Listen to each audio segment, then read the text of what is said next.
Thank you very much. Good morning, everybody. I'm really delighted to be here. Thank you to the organisers for inviting me to speak to you this morning. I know that I'm a little bit of a controversial choice because I'm clearly not from the NHS. I'm not from the health industry, but hopefully what I'm going to talk to you about this morning you'll find quite interesting. The NHS has a very special place in my heart. My mother worked in the NHS for 40 years, and as a Brit living in the US, I can tell you that people in the UK should remind themselves every day how lucky they are to have such a fantastic health system. What I'm going to do this morning is talk to you about the culture of digital.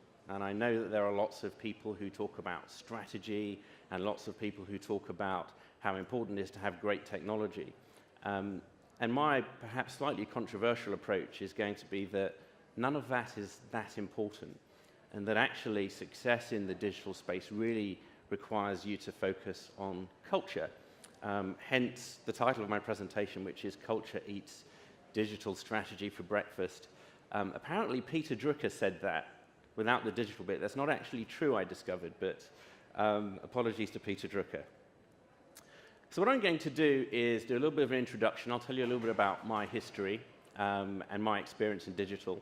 I'm then going to talk about Silicon Valley, because I think that Silicon Valley is very important when it comes to understanding how organizations can actually use their cultures to be successful. And then going to go on to talk about something called monologue to dialogue, which is how we're approaching things at National Geographic, and then focus on how we actually create our digital culture. So a little bit about me. Yes, I've flown here from the States, but I am British. I'm a little bit unusual in that half of my career has been in tech companies. So I spent about 6 years of my career in IBM, where I worked on things like missile defense systems and anti-submarine helicopters. And more recently, I spent about 4.5 years at Apple, where I ran digital and e-commerce solutions. So about half of my career has been working with world-class tech companies building technology. So you might be surprised when you hear me say that I don't think that technology is that important. And what's informed that is the fact that the other half of my career has been working typically for major consumer brands. So here are two that you'll know, Comic Relief, and one of my former Comic Relief colleagues is in the audience today, and Marks & Spencer, two very, very successful brands that have got very different approaches to digital. And as was mentioned, today I'm the Chief Technology Officer at National Geographic. So some of you are looking a little bit puzzled, well, what's this got to do with digital? Although it's a 130-year-old brand, National Geographic is in fact the world's #1 digital brand. Last month we were awarded Media Company of the Year at the Webby Awards. And we have in excess of 400 million people who interact with us every day through our digital channels. And I'll talk a little bit about that transformation. But National Geographic, I think, is a good example of what can happen when you truly embrace the power of digital. And hopefully, by the time I've finished, it will have unlocked some interesting ideas and thoughts for you. But let's go back to Silicon Valley, where I spent about 5 years of my career to talk about what is different in Silicon Valley and why is it that companies in Silicon Valley are so innovative and are able to drive such incredible transformations. So for those of you who have not been here, this is Silicon Valley. You have the Pacific Ocean on the left. You have the San Francisco Bay in the middle. And this relatively small place has been responsible for some of the most important technological and digital changes in the last 50 years. There are lots of companies here that have shaped the way in which we embrace with and interact with technology every day. Down in Cupertino, we have Apple, where I worked. Apple, of course, helped to define what it means to use technology on a daily basis with the launch of the iPhone just over 10 years ago. You have Facebook, who've clearly transformed what it means to interact with people via the internet. Google, who have completely transformed the world of search. But there are some other companies that are also having a slightly different impact in that you could say that Apple, Facebook, and Google have had a very big impact in terms of digital and non-tangible things. But there are companies who are doing more tangible things as well. There is Tesla.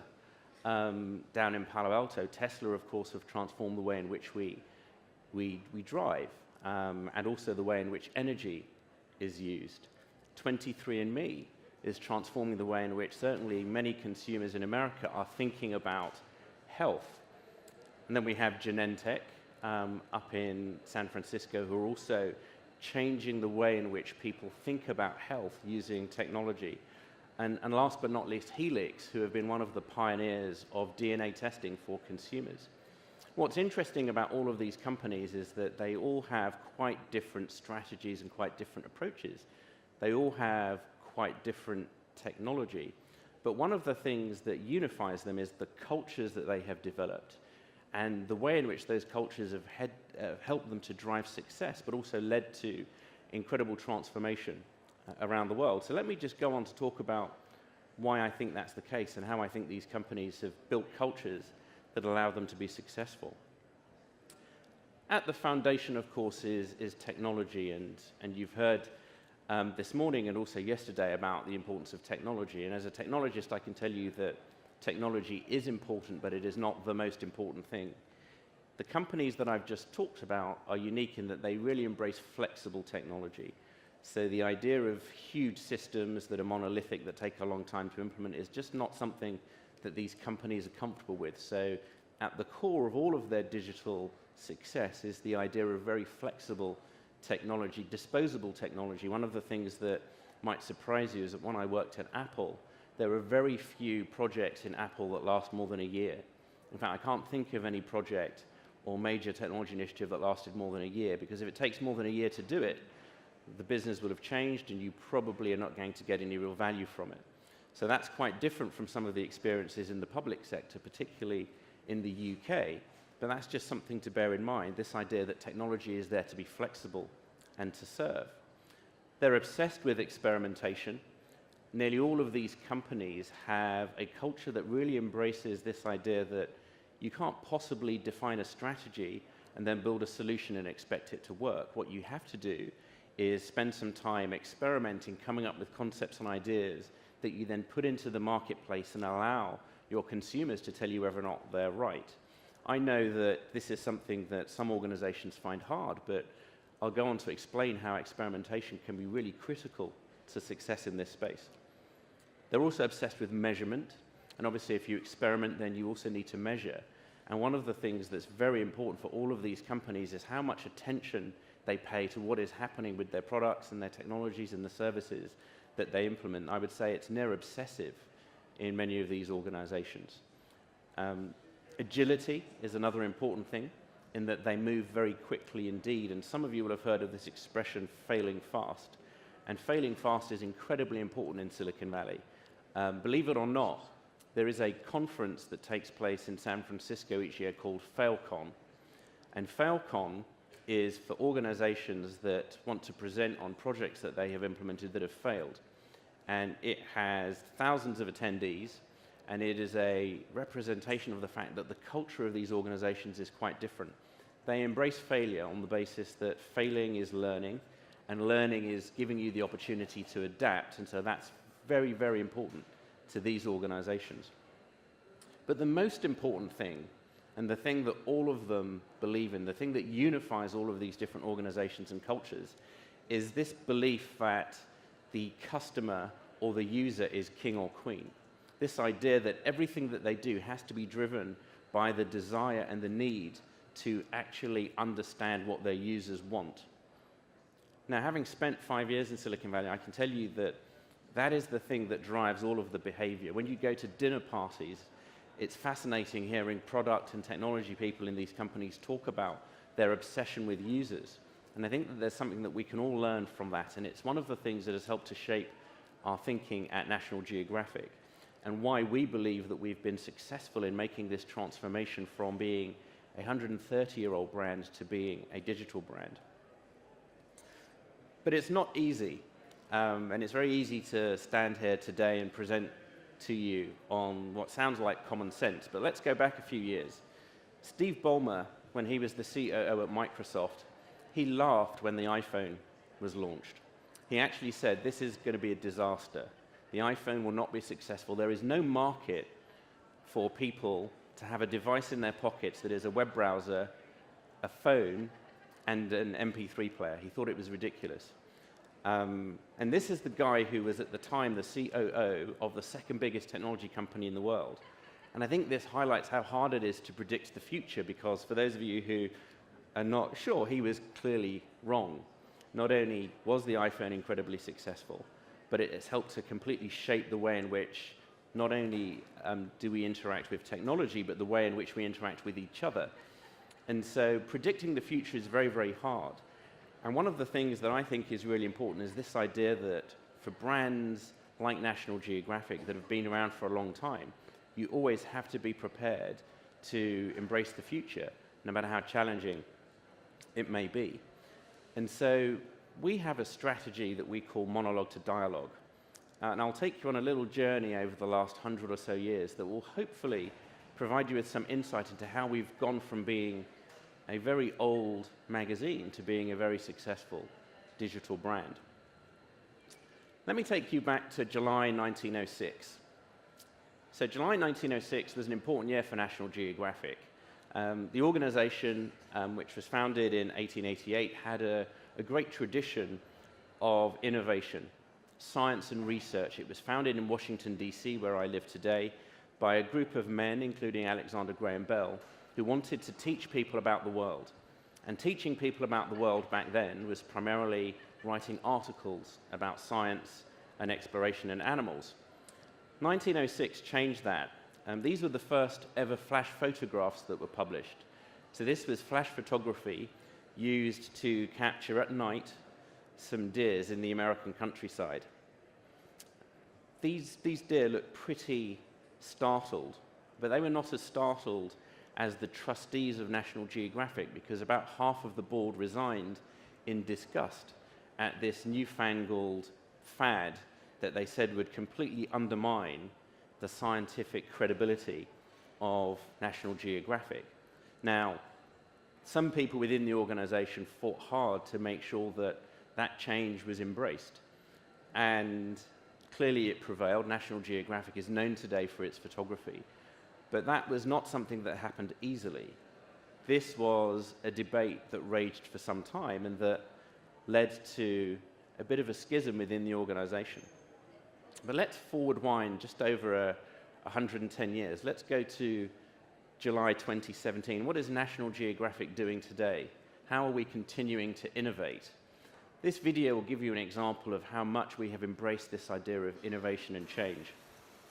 Hello, my name is Charlie Hamilton-Jones, and today I'm on assignment for National Geographic. So what you can see here is that we've moved from just having photos to actually allowing consumers around the world to transport themselves onto the expeditions and to the research that our explorers are doing. Charlie Hamilton-Jones in this particular clip is one of many explorers and researchers that use our Instagram channel in order to share what they're doing on a daily basis. We're unique in that we have dozens of people who on a daily basis upload to this Instagram feed with no moderation and no curation. This is Roy. And that has led to us becoming the world's #1 social brand. Now that's counterintuitive. Some people would say, well, how do you become the world's #1 social brand by not curating things and not managing things?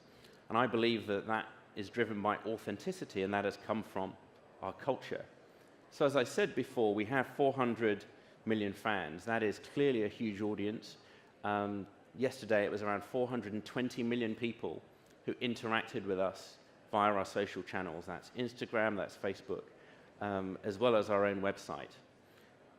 Each month, we have just under 8 billion content engagements, which makes us the #2 media company in the world when it comes to digital engagements. Only BuzzFeed has more. So we've somehow gone from being this revered 130-year-old brand to being relevant and successful in the digital age. But let's talk about what's next and how we're going to continue to innovate and how we're going to continue to move forward. What's really important for us is the idea of community. This picture, which is quite arresting, is a picture that's been submitted to us by one of our National Geographic members. In this particular instance, it was taken by a lady called Tara, and it is a man introducing his newborn baby to a horse. This is a family from Indiana, I believe, and this family have lived on this ranch for 4 generations, and it's part of this family's culture to introduce newborn babies to the horses that are part of their family as well. And what's beautiful about this picture is that it is one of the pictures that we receive, or one of the types of pictures we receive every day from our members.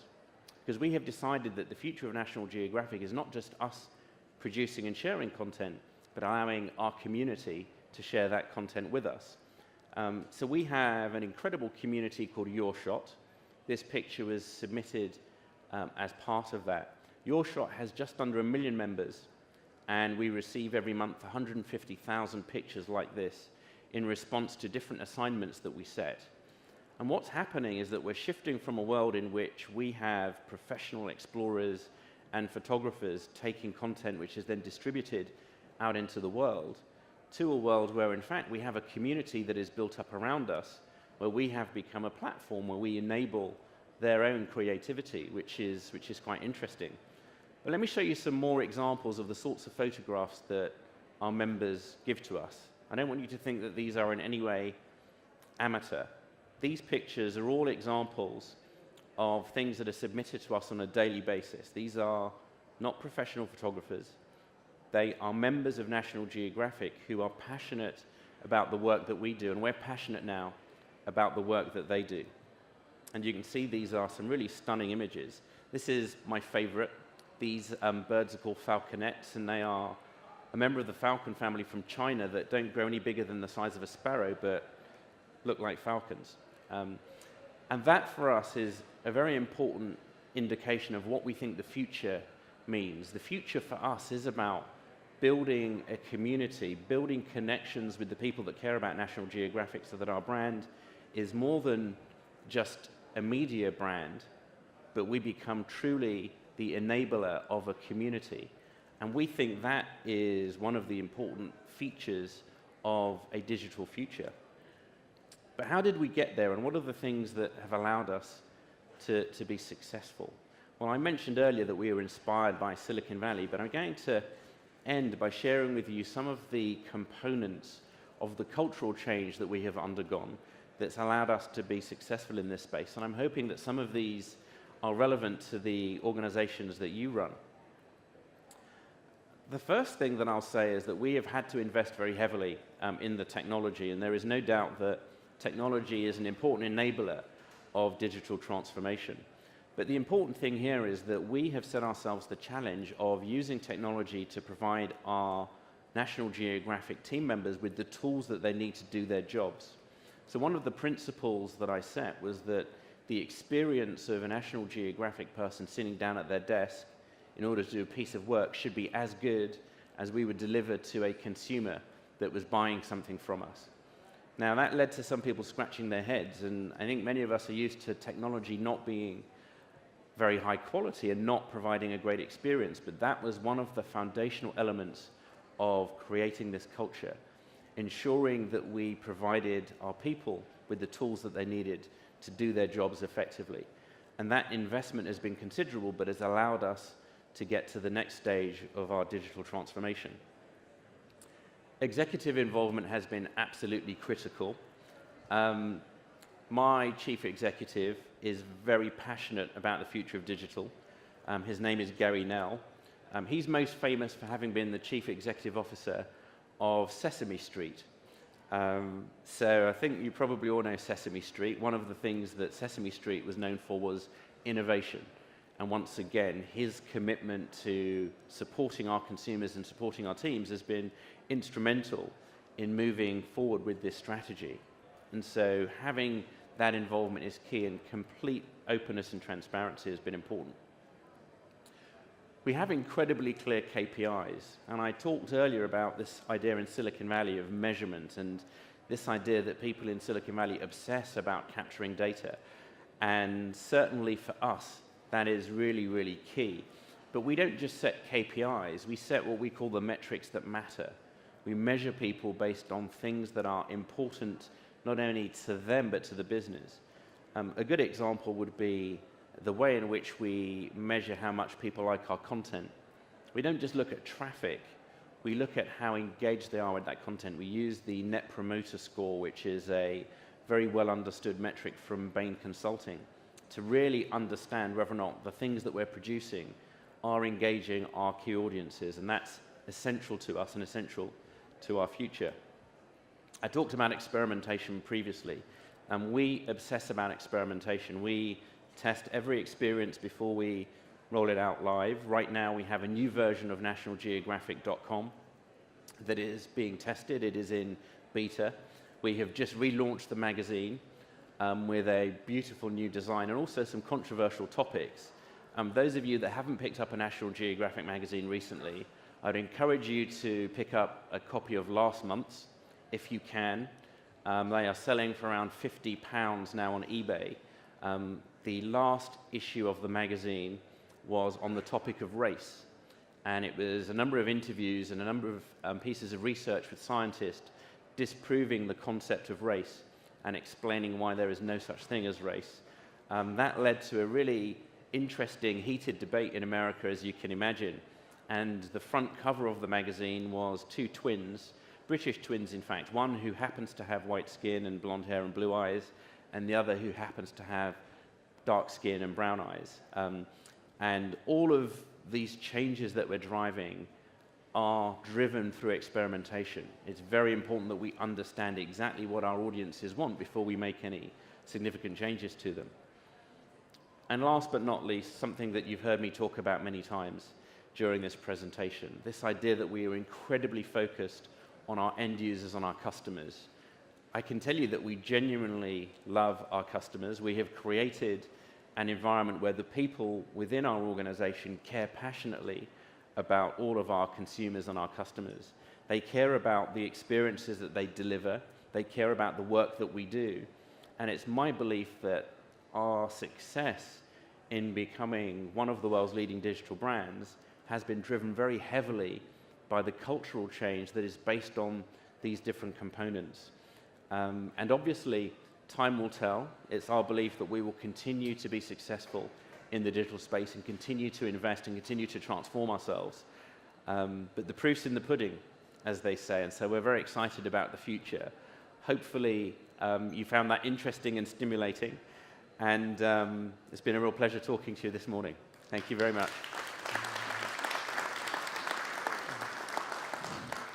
Thank you, Marcus. That was absolutely fascinating. I love FailCon. I'd love to see an NHS FailCon. We have. Everybody's been so good. We've got a few minutes. Could you take a couple of questions? I'd love to. Out there? Have we got a question, anybody? Right at the back there. Hi, Marcus. One of the things you said, sort of as an aside, is that you moved from professional photographers to the community. I mean, that's kind of changing the way that sort of a particular profession might earn their business. So, I mean, what's the kind of the negative side as you sort of move to this environment? Are there sort of negatives, and how do you kind of address those? Because I'm kind of imagine that the professional photographers aren't too happy. Yes, that's a brilliant question. So this idea about moving from a world of professional photographers to a world of community-based photographers, I think that we have decided that that's the future, that's what our users are telling us, and so that's the direction in which we're going. We've actually embraced it, and I'm going to share with you another example of where we're doing this. Clearly, we're known for exploration. Whether it is Jacques Cousteau or Bob Ballard, these are the people that have defined exploration for National Geographic. Last month, we launched something called Open Explorer. And Open Explorer is a community-based exploration portal where we're encouraging everyone in the world who is interested in exploration to start becoming an explorer. And my favorite example there is a team of teenagers in inner city Chicago who saw a meteorite going to Lake Michigan. And they said to their teacher, well, what happens to that meteorite? Can we explore it? And their teacher said, we don't have the resources to do that. But they stumbled across Open Explorer, and they have now created an expedition. They have asked people around the world to support them so that they can go and explore this meteorite. And so a number of experts have helped them to build an underwater robot and they will be this summer going down into Lake Michigan to look for that meteorite. That's what excites us at National Geographic, not the idea that we just have these amazing professional explorers, because clearly they're inspirational to us, but this idea that we can unlock the explorer in everyone. We think that's what it means to be truly digital. So yes, there are risks, and not everybody's happy, but we're really excited about the future. Any other questions? Oh, here we are. Claire. Hi, Marcus. Hi, Claire. Glad you've come. What could the NHS do to embrace some of the absolutely fantastic things that National Geographic is doing? I can see the parallels, but what do you see are the parallels? What do you think we should be doing now? What a great question. I do think that the UK government has embraced some of the things that we're talking about. I think it has created some incredible digital experiences with open.gov. And I think for the NHS, the idea that it can become even more people-oriented and user-oriented is really, really powerful. I love the idea that one of the things I've seen in the US is the power of communities around the topics of health. And I know that's hard because there is then this tension between professionals and what's credible and then amateurs and what's not credible, but I do believe that there's an opportunity for NHS organisations to just embrace this idea of community even more and help to build out capabilities that will allow people to get advice or to interact with others on the topic of health in a much more meaningful way. I think that the metrics that matter is important as well. I know, as my mother spent many years in the NHS, that one of the things that she struggled with towards the end of her career was this idea of the constant measurement that she was under and the metrics that she didn't think mattered. And I definitely think that there is an opportunity to just take a step back and think about in 2018, what are the ways in which we can measure the performance of organisations and individuals in the NHS in a much more meaningful way? But I really believe that at its heart, it's all about culture. It's about creating a culture that will allow people to really embrace some of these digital opportunities. Hello? Can I ask you one more question? The notion of Open Explorer I think is really exciting, and we talk about patient empowerment and research in health. Do you think that's something we could be embracing in the NHS? Absolutely, yes. I think patient empowerment using digital channels is super important. It is hard for the reasons that I touched upon, this idea of what's credible and what's not credible, but I think that it requires bravery and innovation. And so this idea that NHS organisations can produce platforms or become a platform that can enable their communities and empower patients, I think is really important. One of the things that's interesting in the US is how many medical organizations really focus on customer experience and really focus on this idea that they're trying to deliver a world-class end-user experience to the people that they want to do business with them. Clearly, it's a different commercial model in the US, but I think that many of those principles apply, and I know that many of you are very focused on building out great customer experiences. I think that is one of the most important parts of any digital strategy. Okay, thanks a lot, Marcus. My pleasure. Absolutely fascinating talk. Thank you. Thanks for having me. Oh, you're very welcome. Thank you. Thank you.